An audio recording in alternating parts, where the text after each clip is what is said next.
My next guest believes that the rise of non-traditional presidential candidates like Donald Trump, like Dr. Ben Carson, can be traced to the instability in both Washington, D.C. and on Wall Street. I want to bring in leading pollster and Luntz global founder Frank Luntz to the conversation right now. Frank, it's great to see you. Thank you. Give me your assessment right now of the field.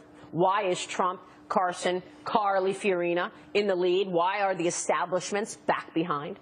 And it's the Republican and the Democrats, and it really is. It's a frustration.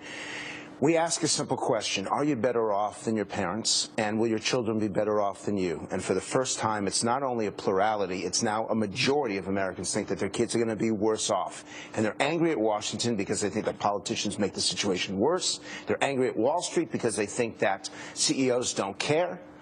And I'm pro-business, but I'm talking to CEOs every single day saying, you got to get your words right. You got to show empathy. You got to show compassion. Nobody cares about global warming, quite frankly. What they care about is, do you pay your employees a fair wage? Do you give them the training that they need to do better in the future? Do you actually help the community succeed? And they feel that Washington doesn't listen. They feel that Wall Street doesn't care.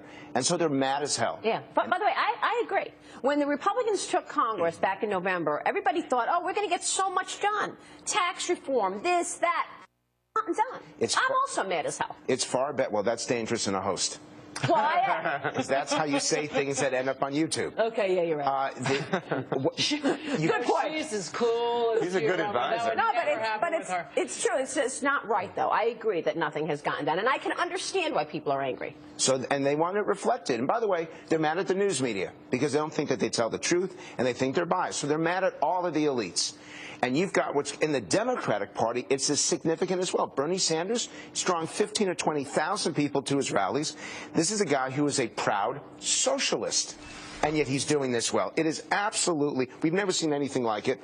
I've been doing this since 1992. I work for Ross Perot, so I know what these third-party movements are like. This is much more significant because it's deeper and wider. Can he win it? Can Donald Trump win it?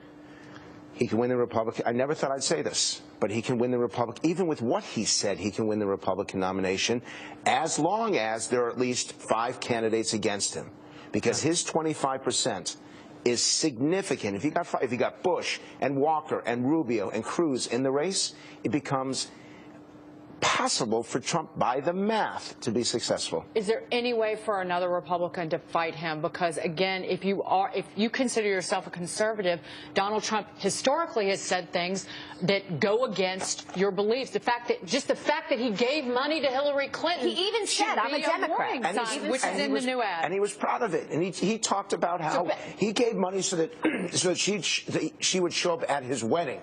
So my question to Trump was, which wedding? Oh, God. Oh, God. It works. But will anybody care who's a Republican primary voter? Will they start to care about the issues? What's going to cause them to do that? We did a session just of Trump voters about 10 days ago because I wanted to really understand them. And I showed them the most incredible language about Donald.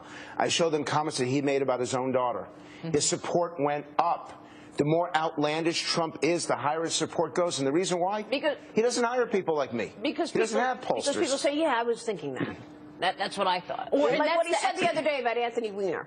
You know, I mean, people were like, yeah, you're right, you know. But in terms of language, Frank, is that because this is the expectation from Trump, he has a history of speaking this way, it's more acceptable because it's him. Does that make it harder for another candidate to fight him because they can't fight him with the same language? They can't, and they can't fight him with the same intensity because Donald Trump doesn't care. If you don't care, you can say just about anything.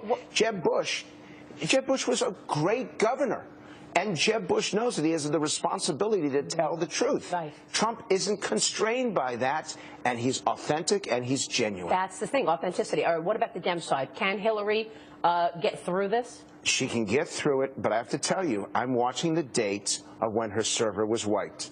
Was it before or after the congressional subpoena, which I believe was either March 3rd or March 5th. That's the date I'm looking for. When we find out when that server was wiped, and by the way, her cracking jokes about it, the dumbest thing you can do, saying I love Snapchat because my emails disappear. Oh, how about wiping it with a towel? Wiping it with a towel, she said. She doesn't understand, I don't think, or her advisors don't understand that this is national security. So this is not a joke. How does she not understand that? She was the Secretary of State. Then why would she say it? I don't understand. I agree. I think it was horrible that she made jokes about it. And I'm watching Joe Biden, because if Joe Biden gets into this race, I believe he will deliver the single best announcement speech that we have ever heard. His relationship, that intensity between him and his son after already losing his family. He was so close to his son. I taught Beau Biden. Now, he was a great kid, a great adult.